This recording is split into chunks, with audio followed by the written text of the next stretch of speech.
በሰማይና በምድር መካከል የነበረው ርቀት መጥፋቱን ሰማይ እና እኛ መገናኘታችንን ለዚህም ብቸኛው ምክንያት አማራጭ የሌለው ምክንያት የሕይወት መንገድ የሆነው ጌታችን ኢየሱስ ክርስቶስ መሆኑን ተመልክተናል። ወልድም ሊገልጥለት ከሚፈቅድ በቀር አብን የሚያውቅ የለም። አብርሃም ቀኔን ያይ ዘንድ ፈለገ፣ አየ፣ ደስም አለው፣ ሐሴት አደረገ የሚለውን ቃል ሲሰሙ ተበሳጩ። አንተ ገና ከተወለድክ 50 ዓመት ያልሞላ አብርሃምን አየው አብርሃምም አየኝ ትላለህ በማለት ተበሳጩ። ቃሉን አንብቡት። አብርሃም ሳይወለድን ያለዋል።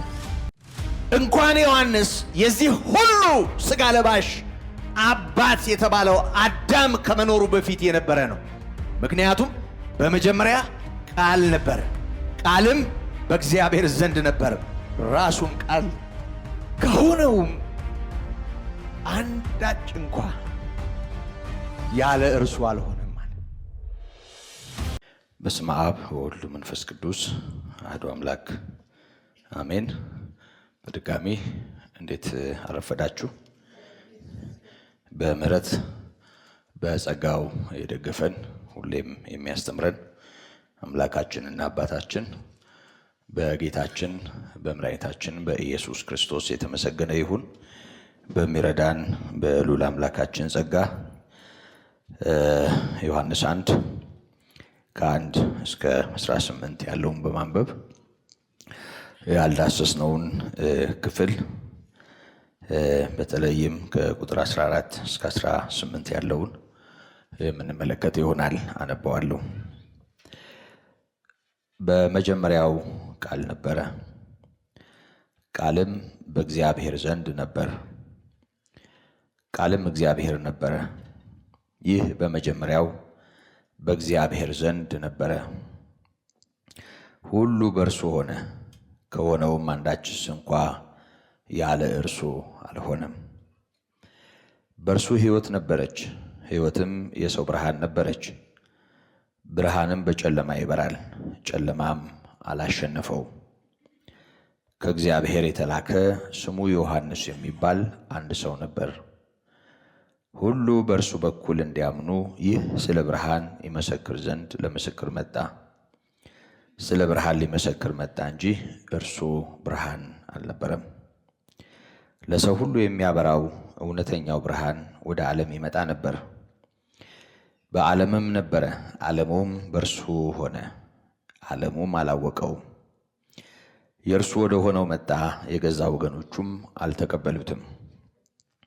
ለተቀበሉት ሁሉ ግን በስሙ ለሚያምኑ ለእነርሱ የእግዚአብሔር ልጆች የሆኑ ዘንድ ሥልጣንን ሰጣቸው። እነርሱም ከእግዚአብሔር ተወለዱ እንጂ ከደም ወይም ከሥጋ ፈቃድ ወይም ከወንድ ፈቃድ አልተወለዱም። ቃል ሥጋ ሆነ፣ ጸጋንና እውነትንም ተመልቶ በእኛ አደረ። አንድ ልጅም በአባቱ ዘንድ እንዳለው ክብር የሆነውን ክብሩን አየን። ዮሐንስ ስለ እርሱ መሰከረ፣ እንዲህም ብሎ ጮኸ፣ ከኔ በኋላ የሚመጣው እርሱ ከኔ በፊት ነበርና ከኔ ይልቅ የከበረ ሆኗል። ስለ እርሱ ያልሁት ይህ ነበር። እኛ ሁላችን ከሙላቱ ተቀብለን በጸጋ ላይ ጸጋ ተሰጥቶናልና። ሕግ በሙሴ ተሰጥቶ ነበር፣ ጸጋና እውነት ግን በኢየሱስ ክርስቶስ ሆነ። መቼም ቢሆን እግዚአብሔርን ያየው አንድስ እንኳ የለም። በአባቱ እቅፍ ያለ አንድ ልጁ እርሱ ተረከው። እንጸልያለን። ቅዱስ አባታችን ልዑል እግዚአብሔር በሰማያት የምትኖር የሕይወታችን ጌታ ታዳጊያችን የእስራኤል ቅዱስ አምላካችን እግዚአብሔር ሆይ በተወደደው ልጅህ ስለኛ አሳልፈ በሰጠኸው ልጅህ በጌታችን በኢየሱስ ክርስቶስ እናከብረሃለን፣ እናመሰግንሃለን።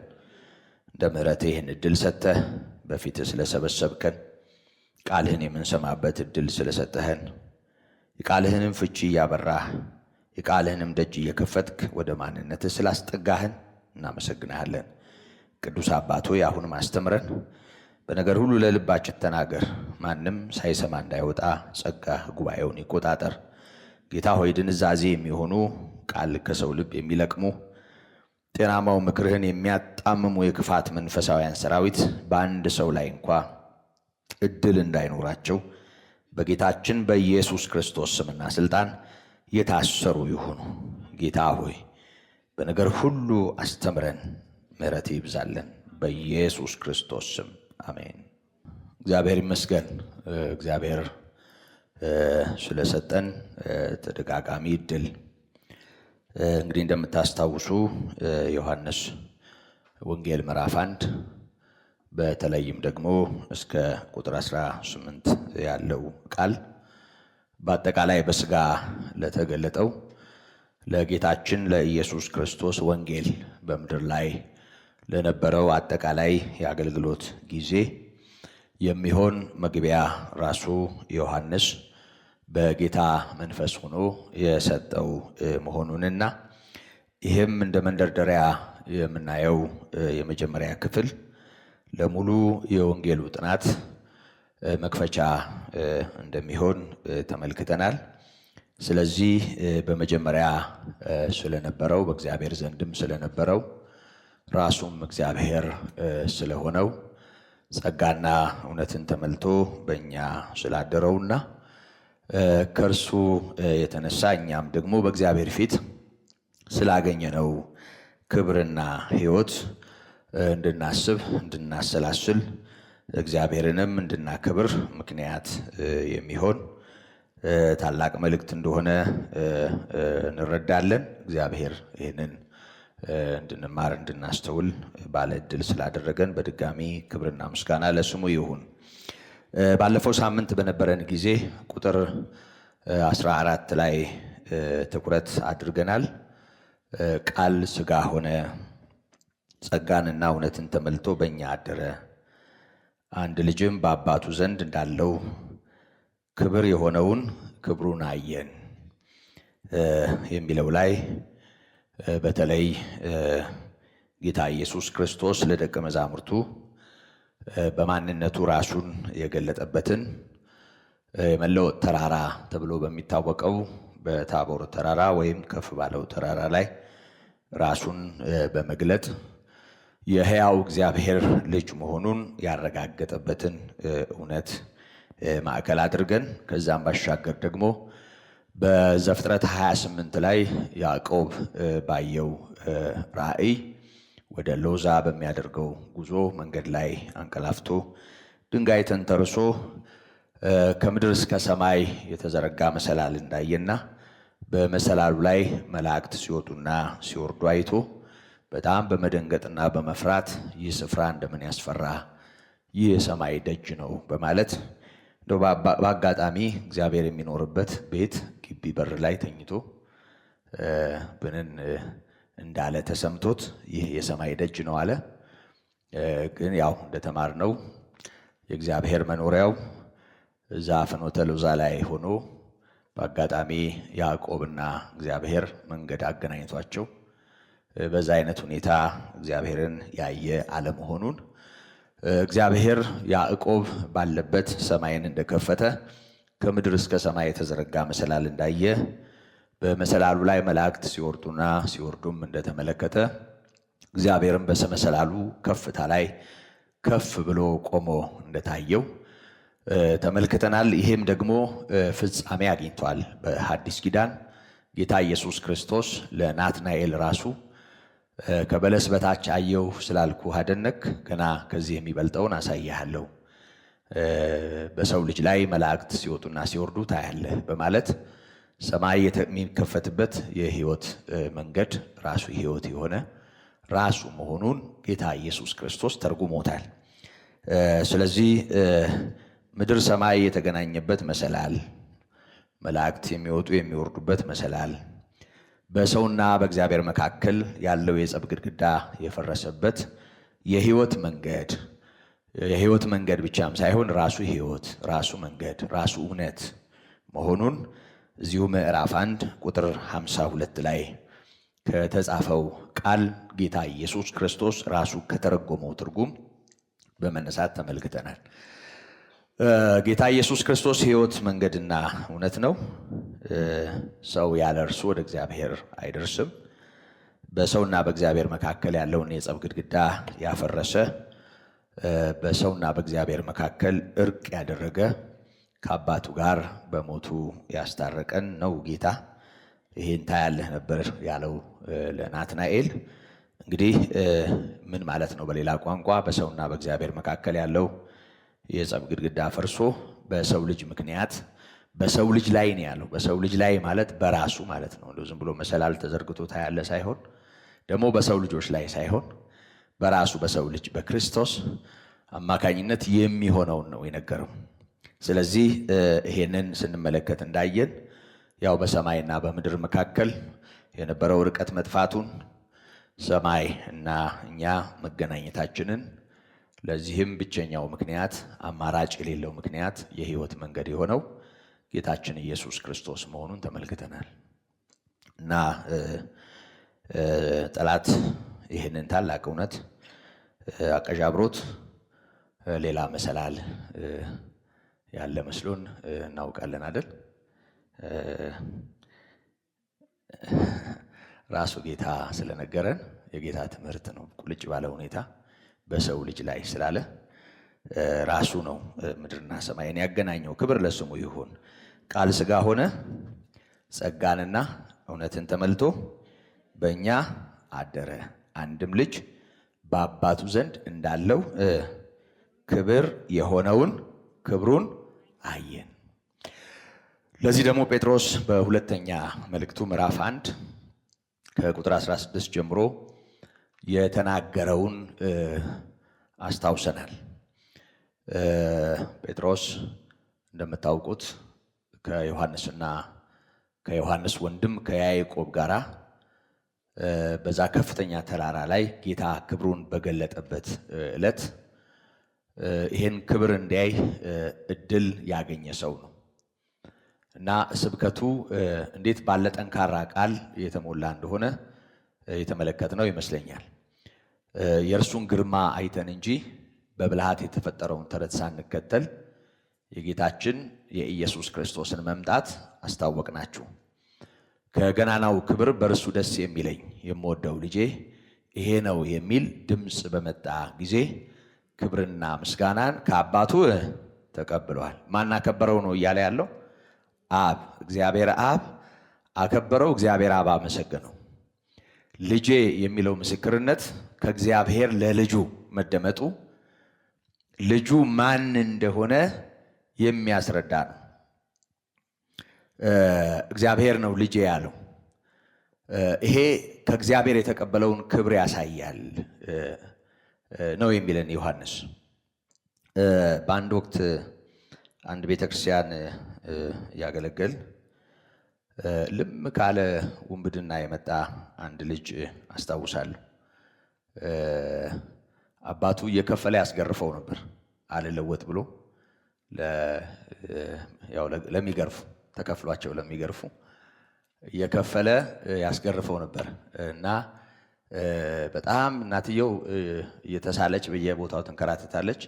አባትየው ደግሞ እየከፈለ ያስገርፈዋል። በዚህ ብዙ የተንገላታ ልጅ ነው እና በኋላም ደግሞ መቼም ጌታ ሲለውጥ ይለውጣል። በሚገርም ሁኔታ ሕይወቱ ሙሉ ለሙሉ ተቀይሮ ሌላ ፍጥረት ሆኗል። አዲስ ፍጥረት እና ሁልጊዜ እዛ አገልግለን ስንወርድ ሻንጣ ተሸክሞ እስከ ታክሲ ድረስ ይሸኘናል። ትንሽ ቤተክርስቲያኑ ከአስፓልቱ ራቅ ይላልና እዛ ድረስ ይሸኘናል እና ብቻውንም ቢሆን በጨለማ ይሸኘናል። በጣም ብዙ ጊዜ ትህትናው፣ ይሄ ጎንበስ ቀናው፣ ልፋቱ ምናምን እንትን ይለኛል፣ ይከብደኛል እና እባክህ ተመለስ በቃ እኔ እሄዳለሁ እለዋለሁ ብዙ ጊዜ እና ስማ አሰግድ አለኝ። አንተ እኮ ስለማታውቀኝ ነው ምን አይነት ሰው እንደነበርኩ። እኔ እኮ እንደዚህ የሰው ሻንጣ ተሸክሜ ማደርስ ሰው አልነበርኩም። ካደረስኩም የማደርሰው ሌላ ቦታ ነበር እና እንዲህ ታምኜ ከአገልጋይ ጋር እንዲህ ኋላ ኋላ ኩትኩት እንዴ አታውቀኝም አለና ተረከልኝ። አንድ ቀን እየሄድን እና አንተ እኮ ስለማታውቅ ነው አለኝ። ከዛ በኋላም ሰምቼ እንደው በጣም ስለሚከብደኝ እባክህ ግባ ምናምን ስለው አንተ እኮ ስለማታውቅ ነው እና አገልጋይ በቃ በስሜ ሲጠራኝ አለ ከእግር ጥፍሬ እስከ ራይ ፀጉሬ ድረስ ይወረኛል አለ እና ፀጉሬ ይቆማል። ራሱ መድኃኔዓለም የጠራኝ ይመስለኛል አለ። ያለፍኩበትን ስለማውቀው ነው አለ። ስለዚህ ዮሐንስ ነው ስሙና ጆ እለዋለሁ እንዲወራው ማለት ነው። ደስ እንዲለው እና ክብር ነው ማለት ነው ለሱ አይደል? በስሙ መጠራቱ እና ስለሚያከብረን ስለሚወደን በእኛ በስሙ መጠራቱ ይሄን ያህል ነው ለሱ ማለት ነው። አሁን እንደኔ አይነቱ የኔ ቢጤው አይደለም ጌታ ኢየሱስን ያከበረው። አባቱ በመሰረቱ ክርስቶስን ሰው እንደማያከብረው ደጋግመን ተነጋግረናል። ታውቃላችሁ አይደል? እንደው ያው ሌላ ነገር ስለሌለን አንዳንዴ ቋንቋ መግባቢያ አይደል? ከመግባቢያነት ያለፈ ፋይዳ ስለሌለው ጌታን እናክብር፣ ጌታን ከፍ ከፍ እናድርግ እንላለን እንጂ የጌታን ክብር በተመለከተ በግልጽ የተጻፈ ሁለት ቃል ላስታውሳችሁ እችላለሁ። አንደኛው ዮሐንስ 17 ላይ ራሱ ጌታ ኢየሱስ ወደ አባቱ በጸለየው ጸሎት እንድሰራው የሰጠኝን ስራ ፈጽሜ በምድር ላይ አከበርኩህ፣ ዓለም ሳይፈጠር በአንተ ዘንድ በነበረኝ ክብር ራስህ በራስህ ዘንድ አክብረኝ። ይሄ አንደኛው ጌታ ኢየሱስ ክርስቶስ በሚመጥነው ክብር በቀደመ ክብሩ ዓለም ሳይፈጠር በነበረ ክብሩ ሊያከብረው የሚችል የሚያውቀው እግዚአብሔር አብ ብቻ ነው። ማቴዎስ 11 ቁጥር 27 ላይ ሁሉ ከአባቴ ዘንድ ተሰጥቶኛል፣ ከአብ በቀር ወልድን የሚያውቅ የለም። ማለት ሺህ ጊዜ ብናውቀው አባቱ የሚያውቀውን ያህል አናውቀው።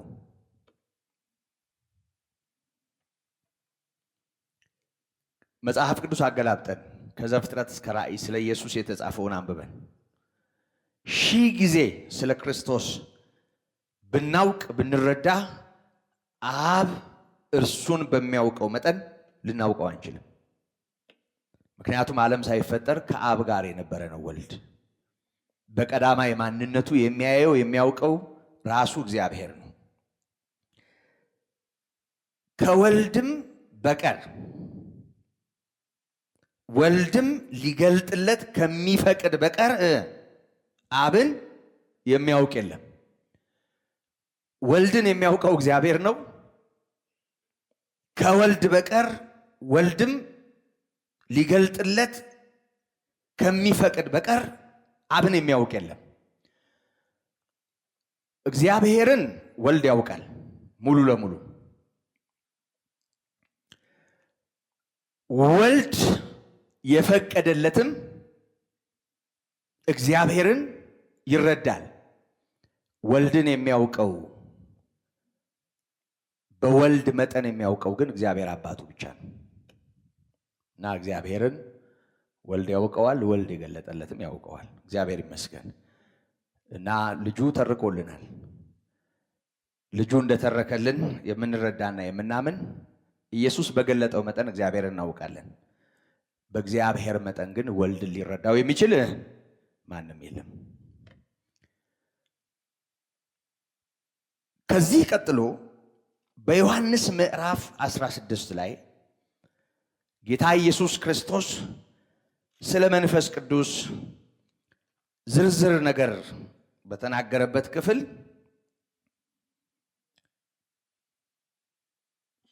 እርሱን የሚያከብረው የሕያው እግዚአብሔር መንፈስ መሆኑንም ነግሮናል። ያከብረኛል ነው ያለው። ቁጥር 14 ዮሐንስ 16 ቁጥር 14 እርሱ ያከብረኛል፣ ለእኔ ካለኝ ወስዶ ይነግራችኋል። ስለዚህ የጌታችን የኢየሱስ ክርስቶስ ክብር በማንነቱ መጠን ግልጽ የሆነው ለመለኮት ነው። በማንነቱ መጠን እኛ ደግሞ የእግዚአብሔር ቃል በገለጠው መጠን በተረዳነው መጠን እናከብረዋለን። ለእርሱ የሚመጥን ክብር ያለው ግን አባቱ ነው። ስለዚህ እግዚአብሔር አብ በእርሱ ደስ የሚለኝ የምወደው ልጄ ብሎ መናገሩ ጌታ ኢየሱስ ክርስቶስ ከአብ ዘንድ ክብርና ምስጋናን መቀበሉን የሚያሳይ ነው። ለዚህ ነው ቅዱሱ ተራራ ስር ነበርን፣ ከአባቱ ክብርና ምስጋና ሲቀበል ሰምተናል። ግርማውን አይተን እንጂ በብልሃት የተፈጠረ ተረት ተከትለን አይደለም የምናወራላችሁ። እኛ ነበርን ተራራው ስር። እንደዛ ባለ ግርማ ሲገለጥ ባለፈው እንዳየነው ታቦር ተራራ ላይ የጌታ ብርሃን ወይም ጌታ ብርሃን ሆኖ ወይም ደግሞ ከፀሐይ ይልቅ በሚያበራ ሞገስ እንዴት እንደተገለጠ አይተናል። መገለጥ ብቻም ሳይሆን እግዚአብሔር አብም የጴጥሮስን ልፍለፋ አቋርጦ መሃል ጣልቃ ገብቶ እርሱን ስሙት፣ በእርሱ ደስ የሚለኝ የምወደው ልጄ ይሄ ነው ብሎ ተናግሯል። ስለዚህ ጌታ ኢየሱስ ይሄ በሥጋ የተገለጠው አምላክ በእግዚአብሔር ዘንድ እጅግ የከበረ ነው። ያንን ክብሩን ደግሞ አየን፣ ሰማን። እግዚአብሔር እንዴት እንደሚወደውና እንደሚያከብረው ማለቱን እናስታውሳለን። እንግዲህ ባለፈው ሳምንት የተማርነው ትምህርት ነው። እንዲሁ ለማስታወስ ለመንደርደሪያ ነው ወደኋላ የተመለስኩት። ቃል ሥጋ ሆነ ከሚለው ቃል ጋር በተያያዥነት ጸጋና እውነትን ተመልቶ በእኛ አደረ ብሎናል። በእርግጥ ከሉቃስ 1 በመውሰድ ጸጋ የሞላብሽ ሆይ ደስ ይበልሽ ጌታ ከአንቺ ጋር ነው በማለት መልአኩ ቅዱስ ገብርኤል ለድንግል ማርያም ይህን ብስራት በተናገረ ጊዜ ይህንን ጸጋን በተመለከተ ያወጀውን አዋጅ በጥቂቱ ጠቆም አድርጌያችኋለሁ። ቁጥር 16 ላይ ደግመን ይሄንን እናየዋለን። ከሕግ ጋር በንጽጽር ይሄንን ማየት ቃሉን በቃልነት ከመረዳት ያለፈ ነገር ስላለው ቁጥር 15 ላይ ዮሐንስ ስለ እርሱ መሰከረ፣ እንዲህም ብሎ ጮኸ። ስለማ ስለ ኢየሱስ። የትኛው ዮሐንስ? የትኛው ዮሐንስ? መጥምቁ ዮሐንስ እንዲህ ብሎ ጮኸ፣ ከኔ በኋላ የሚመጣው እርሱ ከኔ በፊት ነበረና ከኔ ይልቅ የከበረ ሆኗል። ስለ እርሱ ያልሁት ይህ ነበረ ይላል። የዮሐንስን ምስክርነት ወንጌላዊው ዮሐንስ በብዙ ጠቅሷል። ከዚህም በኋላ ከቁጥር 19 ጀምሮ ምዕራፍ 1 ብዙውን ክፍል እስከ ቁጥር 34 ድረስ የመጥምቁ ዮሐንስን ምስክርነት፣ ከዛም ባሻገር መጥምቁ ዮሐንስ ከራሱ ደቀ መዛሙርት ጋር አብሮ በነበረበት ጊዜ ኢየሱስ ክርስቶስን አይተው ይህንኑ ሲነግሩት አሁንም ለኢየሱስ ክርስቶስ መጥምቁ ዮሐንስ የሰጠውን ክብር በግልጽ ይነግረናል ወንጌላዊው ቅዱስ ዮሐንስ። ይሄ ደግሞ ዮሐንስ እጅግ የተከበረ ከመሆኑ ጋር ተያይዞ ክርስቶስን ለማስተዋወቅ የተወለደ ከመሆኑ ጋር ተያይዞ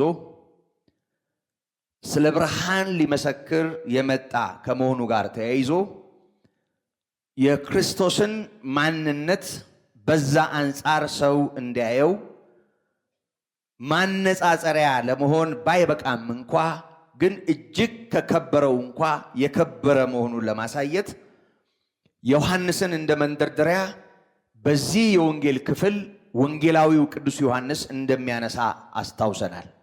በተለይ ከቁጥር 6 እስከ 8 ያለውን ስንመለከት እንደተመለከት ነው ከእግዚአብሔር የተላከ ስሙ ዮሐንስ የሚባል አንድ ሰው ነበረ። ሁሉ በእርሱ በኩል ያምኑ ዘንድ ስለ ብርሃን ይመሰክር ዘንድ ለምስክር መጣ ካለ በኋላ ስለ ብርሃን ሊመሰክር መጣ እንጂ እርሱ ብርሃን አልነበረም። ዮሐንስ ብርሃኑን ለማሳየት የተገለጠ ምስክር ነው። ክርስቶስን ለማስተዋወቅ በዚህ ዓላማ ተጸንሶ አረጋውያን ከሆኑ ወላጆች ዘካርያስ ካህኑና እናቱ ኤልሳቤጥ በስተርጅና እንደወለዱት ሲጸነስም ሲወለድም እንዴት እንደነበረ ይህን ክፍል ባየን ጊዜ ተመልክተናል። ዮሐንስ የተገለጠው የተወለደው ይህንን ብርሃን ለማስተዋወቅ ነው። ስለዚህ አሁንም ከቁጥር 14 እስከ 18 ባለው ክፍል መሃል ላይ ዮሐንስን ማስገባቱ እየተናገረ ያለው ስለ ኢየሱስ ክርስቶስ ነው። ቃል ሥጋ ሆነ ጸጋና እውነትን ተሞልቶ በእኛ አደረ ብሎ ይጀምራል። እግዚአብሔር አብን ያየው ማንም የለም፣ በእቅፉ ያለ አንድ ልጁ እሱ ተረከው ብሎ ይሄን አንቀጽ ይደመድማል። በመጀመሪያ ቃል ከነበረው በእግዚአብሔር ዘንድ ከነበረው ሥጋ ከሆነው በጀመረበት በዚህ አንቀጽ አባቱን ስለተረከ ስለ ልጁ በእግዚአብሔር እቅፍ አሁንም ስላለው ስለ ልጁ በተናገረበት ክፍል ዮሐንስን መሃል ላይ ማስገባቱ ግር የሚል ይመስላል። ግን ዓላማው ከመልእክቱ ጋር የተሰናሰለ ነው። ስለ እርሱ መሰከረ፣ እንዲህም ብሎ ጮኸ፣ ከኔ በኋላ የሚመጣው እርሱ ከኔ በፊት ነበረና። አሁን በልደት ቅደም ተከተል ስናየው ዮሐንስ ከጌታችን ከኢየሱስ ክርስቶስ በዕድሜ ከ6 ወር የሚቀድም ነው። ሉቃስ 1ን ስናይ መልአኩ ቅዱስ ገብርኤል ወደ ዘካርያስ ከመጣ በኋላ ዮሐንስን እንደሚወልድ የመውለድ ዜና ከነገረው በኋላ በ6ኛ ወር ነው ይሄው መልአክ በናዝሬት ወደ ነበረች ለዮሴፍ ወደ ታጨች ወደ አንዲት ድንግል ተላከ ብሎ ቁጥር 26 ጀምሮ የሚተርክልን። ስለዚህ ዮሐንስ ከኢየሱስ ክርስቶስ ቀድሞ የተጸነሰ ነው። ከኢየሱስ ክርስቶስ ቀድሞ የተወለደ ነው። ኑሮው ከተለመደው አኗኗር የወጣ እንደነበረ ጌታ ኢየሱስ ክርስቶስ ለሕዝቡ ሊገለጥ ጥቂት ጊዜ ሲቀረው ሰው እያለማመደ በንስሐ እየጠራ ለዚሁ ሁኔታ ሰዎችን እያመቻቸ ወደ ዮርዳኖስ እንደመጣ እናውቃለን። በዚህ ሁኔታ ስናየው ዮሐንስ በዕድሜ ከኢየሱስ ክርስቶስ ይበልጣል። በስጋዌው ስናየው ቀድሞ ተጸንሷል፣ ቀድሞ ተወልዷል፣ ቀድሞ አገልግሎት ጀምሯል። ከኔ በኋላ የሚመጣ እያለ ከእርሱ በኋላ ስለ መምጣቱ ነው እየተናገረ ያለ። ከኔ በኋላ የሚመጣ የሚለው ቃል ዮሐንስ ታላቅ መሆኑን የሚያሳይ ነው። ቅዱስ ጳውሎስ ወይም የዕብራውያኑ ጸሐፊ ለክህነት የተናገረውም ቢሆን በዕብራውያን ምዕራፍ 7 ስለ መልከ ጼዴቅና ስለ አብርሃም ባነጻጸረበት ክፍል መቼም ትልቁ ትንሹን እንደሚባርከው ትንሹ በትልቁ እንደሚባረክ ክርክር የሌለው ነገር ነው ይላል። በታላቅነት በክብር ለክብር ባለ ተገቢነት በየትኛውም ባህልና ልማድ ውስጥ ትልልቅ ሰዎች ትልልቆች ናቸው። በእድሜ የሚበልጥ ሰው ሁልጊዜም ቢሆን እንደሚበልጥ ይታሰባል፣ እንደሚቀድም ይታሰባል። ይሄ በየትኛውም ባህል ውስጥ የሚታወቅ ነው። ወደ ኢየሱስ ክርስቶስና ወደ ዮሐንስ ስንመጣ ግን ምንም እንኳ ዮሐንስ ቀድሞ ቢጸነስም ቀድሞ ቢወለድም ጌታ ኢየሱስን ቀድሞ የተገኘ የሚገኝ እንኳን ዮሐንስ ማንም የለም፣ አብርሃምም እንኳ። ታስታውሳላችሁ ዮሐንስ 8 ቁጥር 56 ላይ ጌታ ኢየሱስ ክርስቶስ አብርሃም ቀኔን ያይ ዘንድ ፈለገ፣ አየም፣ ደስም አለው፣ ሐሴትም አደረገ ባለበት ክፍል አብርሃም ቀኔን ያይ ዘንድ ፈለገ፣ አየ፣ ደስም አለው፣ ሐሴት አደረገ የሚለውን ቃል ሲሰሙ ተበሳጩ። አንተ ገና ከተወለድክ 50 ዓመት ያልሞላ አብርሃምን አየው አብርሃምም አየኝ ትላለህ በማለት ተበሳጩ። ቃሉን አንብቡት። አብርሃም ሳይወለድን ያለው አለ። የአብርሃም ልጅ ተብሎ ይጠራ እንጂ በሥጋ ከዳዊት ስለተወለደ ዳዊት ሳይኖር ነበር። ጌታ ኢየሱስ ፈሪሳውያንን ግራ አጋብቷቸው ያውቃል። በዳዊትና በኢየሱስ ክርስቶስ መካከል ያለውን ጠቅሶ ክርስቶስ ማን ነው? እስቲ ስለ ክርስቶስ ምን ይመስላችኋል አላቸው።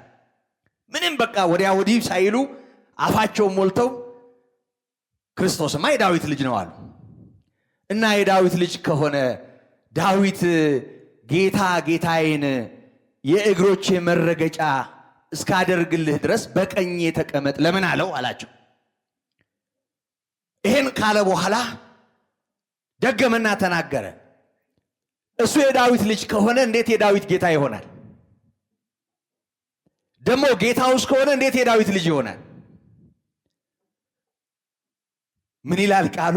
ከዛ በኋላ ሲንጣጡ የነበሩ ሰዎች መዓት ጥያቄ ይዘው በምን ስልጣን ነው የምታደርገው ሲሉ የነበሩ ሰዎች አንድ ጥያቄ ሊጠይቀው የደፈረ የለም ይላል። ተመልሰው አልመጡም። ምክንያቱም በእነሱ አእምሮ የሚመለስ አይደለም። እግዚአብሔር ካበራለት በቀር ይህን የሚያውቅ የለም። ኢየሱስ የዳዊት ልጅ ብቻ አይደለም፣ የዳዊት ጌታ ነው። ኢየሱስ የአብርሃም ልጅ ብቻ አይደለም፣ የአብርሃም ጌታ ነው። ኢየሱስ ዮሐንስ ሳይወለድ የነበረ ነው። እንኳን ዮሐንስ የዚህ ሁሉ ሥጋ ለባሽ አባት የተባለው አዳም ከመኖሩ በፊት የነበረ ነው። ምክንያቱም በመጀመሪያ ቃል ነበር፣ ቃልም በእግዚአብሔር ዘንድ ነበር፣ ራሱም ቃል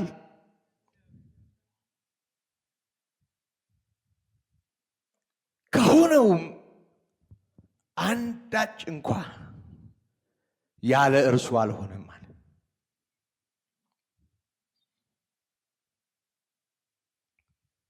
ይሄ ጸጋና እውነትን ተሞልቶ በመካከላችን ያደረው ሰው የተጋፋው ከሰው ጋር እንጀራ የቆረሰው በሰው መጠን የተገለጠው ፍቅር ያዋረደው ከሁሉ በፊት የነበረው ነው።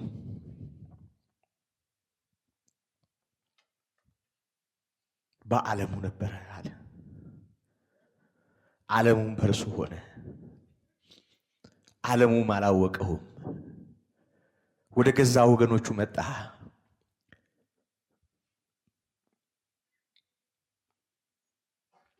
የገዛ ወገኖቹም አልተቀበሉትም። ይሄ ማን ነው?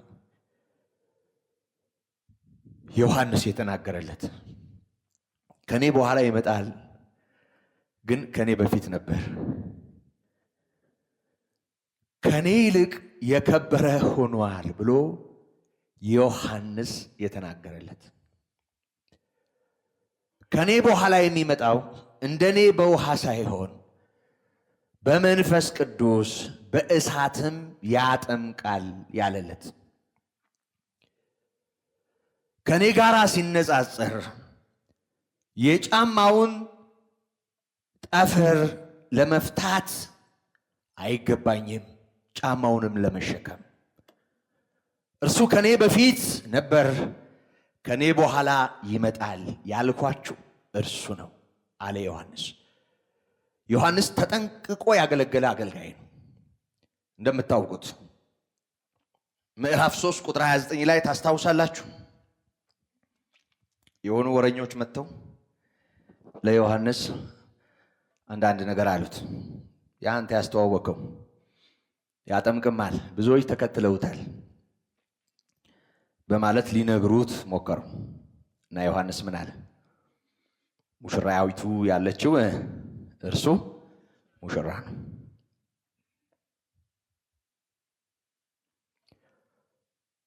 ሚዜዎቹ ደግሞ በሙሽራው ደስ ይላቸዋል። እንግዲህ ደስታዬ ተፈጸመ፣ እርሱ ሊልቅ እኔ ላንስ ይገባል።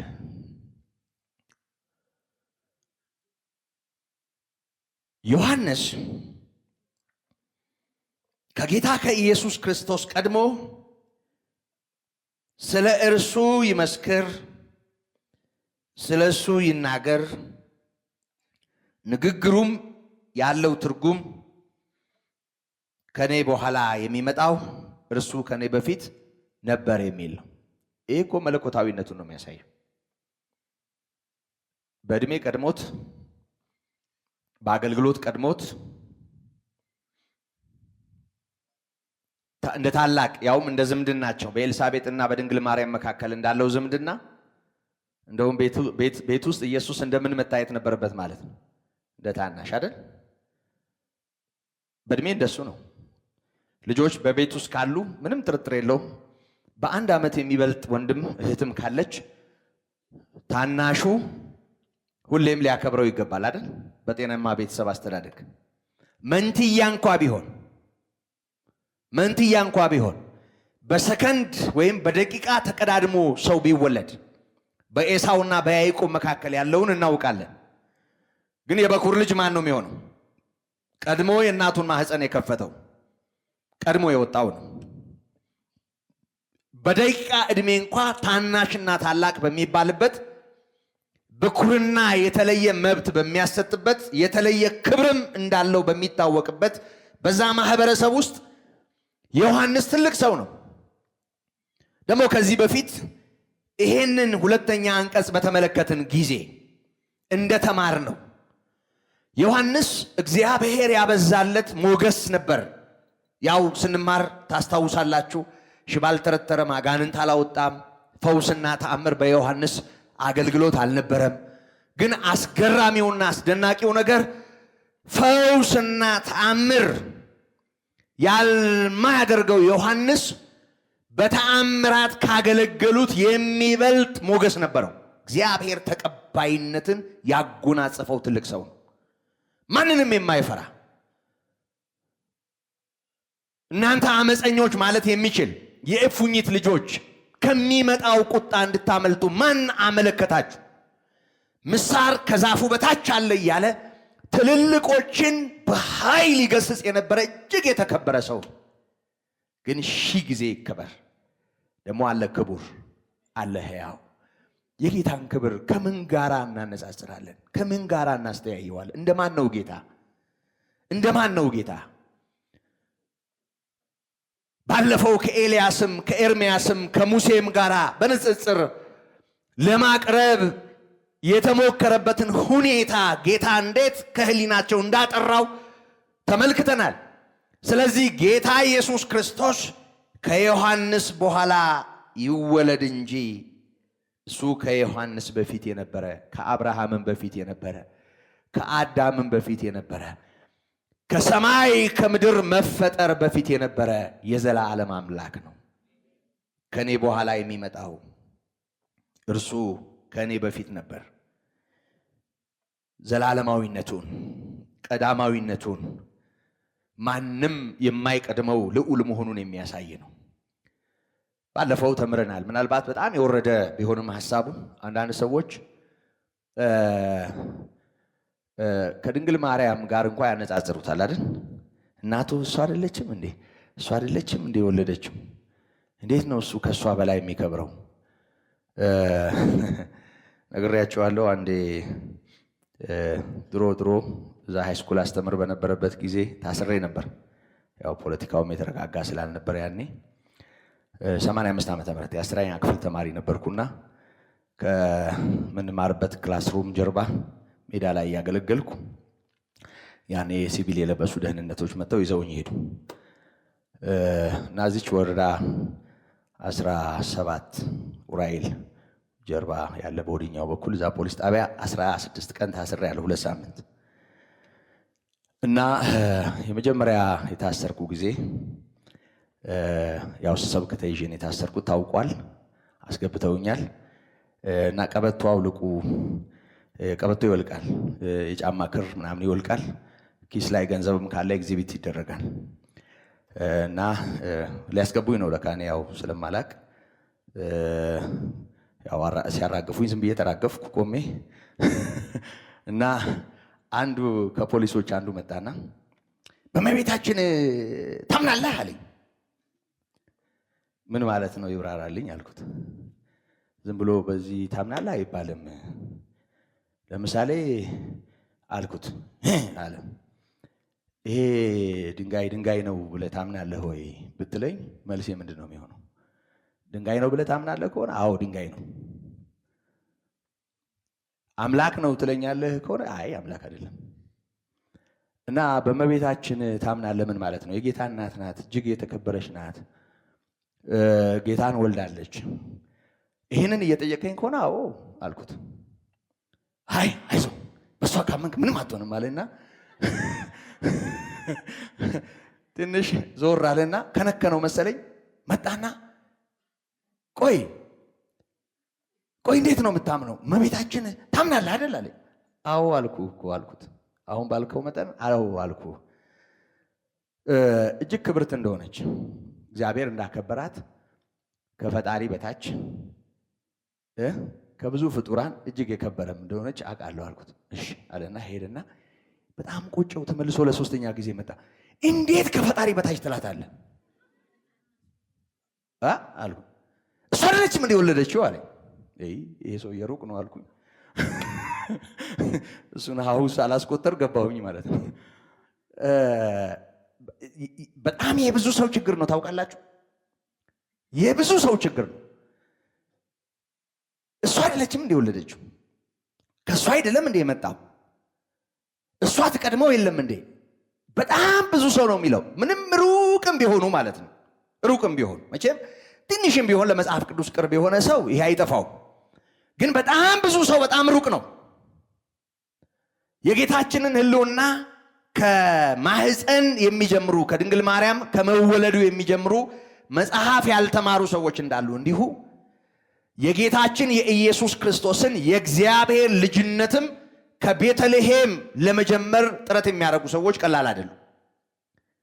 አለ እንዲህ አይነት እንክርዳድ የሆነም በክርስትና ስም ወንጌል እናውቃለን በሚሉ ሰዎችም ሕይወት የኢየሱስ ክርስቶስ ማንነት ከኛ እኩል ተደርድሮ የሚታይበት ሁኔታ ምንም ይሄ ከዚህ አሁን ያለ ይሄ የእምነት እንቅስቃሴ ምናምን የሚባለውን ትምህርት መቼም ሰምታችኋል። ወደዛ ብዙ አልሄድም እና አንዲት እህታችን ከዛ የመጣች እዚህ ጉባኤ የነበረች አሁን በቅርብ አላየኋትም፣ ግን ትመጣ የነበረች አንዲት እህት ምን አለችኝ? አስተማሪያችን አለች፣ ስሙን ጠቅሳ የሚታወቅ ነው የነሱ አስተማሪያችን ሲያስረዳን አፕል ቴሌፎን የሱን ሞባይል አሳየን እና ይሄንን የፈበረከው ፋብሪካ ይሄንን ለመጀመሪያ ጊዜ የፈበረከው እንበል፣ ከዛ በሚቀጥሉት ጊዜያት ደግሞ ልክ እንደዚህ አይነት ያው ፋብሪካ ይሄንን ፈበረከው እንበል። አሁን በእነዚህ መካከል ያለው ልዩነት ምንድን ነው? ፋብሪካው አንድ ነው፣ የአፕል ምርት ነው። ልዩነቱ ምንድን ነው አለን። ያው የጊዜ ጉዳይ ካልሆነ በቀር ምንድን ነው ማለት ነው? እኩል አይደለም? አዎ፣ እኛም የእግዚአብሔር ልጆች ነን። ኢየሱስ ክርስቶስም የእግዚአብሔር ልጅ ነው። ግን ልዩነቱ ከኛ ቀድሞ የእግዚአብሔር ልጅ ሆኗል ብሎ ነበር ያስተማረን አለች። ልክ ነው? ልክ ነው ወይ? ልክ ነው። እኛና እሱን የሚለየን ጊዜ ነው። የጊዜ ቅደም ተከተል ብቻ ነው። ይኸውላችሁ ከኔ በፊት ነበር ጊዜ ነው። ግልጽ ነው። ከኔ በፊት ነበር ጊዜ ነው። የጊዜ ቅደም ተከተል ከሆነ ጉዳዩ ኢየሱስ ከአዳምም በፊት ነበረ። የእግዚአብሔር ልጅነቱ ቤተልሔም አልጀመረም፣ ከስጋዊ አልጀመረም። እርሱ ከዘላለም የእግዚአብሔር ልጅ ነው። እርሱ ከዘላለም የአብ ቃል ነው። እርሱ ከዘላለም በእግዚአብሔር ዘንድ ነበረ። እርሱ ከዘላለም እግዚአብሔር ነው። ይኸውላችሁ በአብ ቃልነቱ በእግዚአብሔር ልጅነቱ ከጊዜ ጋር አቀዳድመን ቀዳማዊ ነው እንበለው። ዮሐንስ ያለውን በደንብ አስተውሉ። እርሱ ከኔ በፊት ነበረ ብቻ አይደለም የሚለው ከኔ ይልቅ የከበረ ሆኗል። ጌታ ኢየሱስ ቀድሞ የነበረ ብቻም ሳይሆን ከማንም ይልቅ የከበረ ነው። በጊዜ በእድሜ ታላቅ የምናደርገው ብቻም ሳይሆን ከማንም ጋር የማይነጻጸር ማንም ሊቀርበው በማይችል ብርሃን የሚኖር የዘላለም አምላክ ነው። እርሱ ለዘላለም የተባረከ አምላክና የዘላለም ሕይወት ነው። ዮሐንስ ይህንን ነግሮናል። ምዕራፍ 5 አንደኛ መልእክት የመጨረሻው ቃል ላይ ሮሜ ምዕራፍ 9 ቁጥር 5 ላይ እርሱ ለዘላለም የተባረከ አምላክ ነው አሜን ይላል። እርሱ ለዘላለም አምላክ ነው፣ የተባረከ አምላክ ነው። የሕያው እግዚአብሔር ልጅ ብቻ አይደለም፣ እግዚአብሔር ነው። እንደኔና እንደናንተ በምህረት የተነሳ ከትቢያ የተነሳ ይቅርታ ተደርጎልን ምህረት ተደርጎልን ጸጋና እውነትን ተሞልቶ በእኛ ያደረው እግዚአብሔር ከጨለማው ስልጣን ነጥቆ እንደታደገንና የእርሱ እንዳደረገን አይደለም። እርሱ ነውር የለበትም፣ ኃጢአት የለበትም፣ ቅዱስ ነው፣ የእግዚአብሔር ልጅ ነው፣ እግዚአብሔር ነው። ከማንም ጋር አይነጻጸርም። ቀድሞ የነበረ ብቻ አይደለም፣ ከሁሉ ይልቅ የከበረ ነው። ጊዜ ብቻ አይደለም፣ የዘመን ቅደም ተከተል ብቻ አይደለም፣ በማንነቱ ልዩ ነው። እሱ እግዚአብሔር ነው። እሱ እኮ ቃል ነው። እርሱ ሰውም አምላክም ነው። አንተስ ሰው ብቻ፣ ያውም ሰው ብቻ ከሆንክ ሰው ሲደመር ሰይጣንም ስላለ ከኔ በኋላ የሚመጣው እርሱ ከኔ በፊት ነበረና ከኔ በፊት ነበር ብቻ አይደለም፣ ከኔ ይልቅ የከበረ ሆኗል። ስለ እርሱ ያልሁት ይነበራል ዮሐንስ። ስለዚህ በፊትም የነበረ ከዮሐንስም ሆነ ከአብርሃምም ሆነ ከዳዊትም ሆነ የከበረ ዳዊት ጌታ ጌታዬን የእግሮችህ መረገጫ ጠላቶችን እስካደርግልህ ድረስ በቀኜ ተቀመጥ ብሎ የተናገረው የዳዊት ዘር ብቻም ሳይሆን የዳዊት ስር የአብርሃም ልጅ ብቻም ሳይሆን ከአብርሃም ቀድሞ የነበረ አብርሃም ሳይወለድን ያለሁ ነው ያለው ጌታ።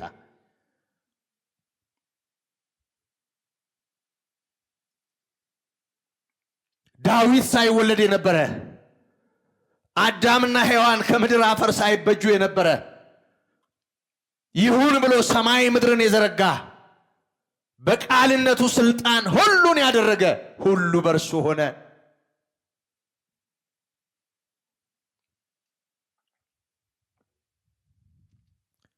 በፍቅር ራሱን ስላዋረደ አናዋርደው፣ ራሱን ዝቅ ስላደረገ ትከሻ እንለካካ።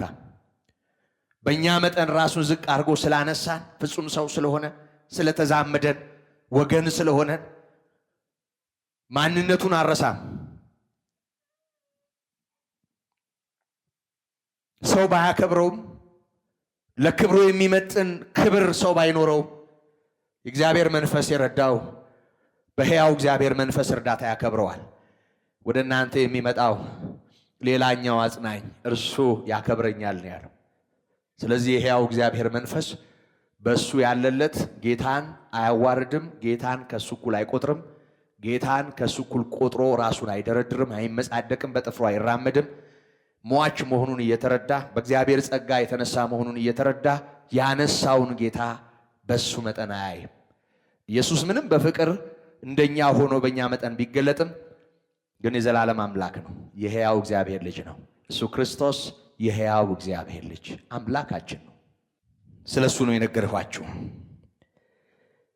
ከእኔ ይልቅ የከበረ ሆኗል ብዬ አስቀድሜ የነገርኋችሁ ይህ ነበር አለ ዮሐንስ። ከሌሎቹ ነቢያት በአንድ ነገር በጣም የተለየና እድለኛ ነው። ይመጣል ብሎ ተናገረና ሲመጣ አየው። ይወለዳል የተባለለት የአባቶች በናፍቆት የጠበቁት ብዙ የተናገሩለት ሊያዩ ወደው ያላዩት ሊሰሙ ወደው ያልሰሙ ነበሩ እነሱ። ዮሐንስ ግን ከሱ ቀድሞ በዕድሜ ወደ አገልግሎት መጣ። በዚያው ተቀራራቢ ዘመን የኢየሱስ ክርስቶስ ምስክር እንዲሆን እግዚአብሔር እድል ሰጠው። ስለዚህ በወራት ከሱ ቀድሞ ተወልዶ በወራት ከሱ ቀድሞ ወደ አገልግሎት መጣ። ስለ ኢየሱስ ክርስቶስ እየተናገረ ቆየ። ሥጋ የለበሰ ሁሉ የጌታን ማዳን እንዲያይ ጠማማው ይቅና፣ ጎደሎው ይሙላ እያለ በታላቅ አዋጅ ብዙዎች ወደ እርሱ እንዲመጡ ልባቸው ለእሱ እንዲዘጋጅ ሲመጣ እንዳይተላለፉ ንስሐ እንዲገቡ ሲሰብክ ቆየ። ልክ ሲመጣ እናንተ የማታውቁት በመካከላችሁ ቆሟል አለ።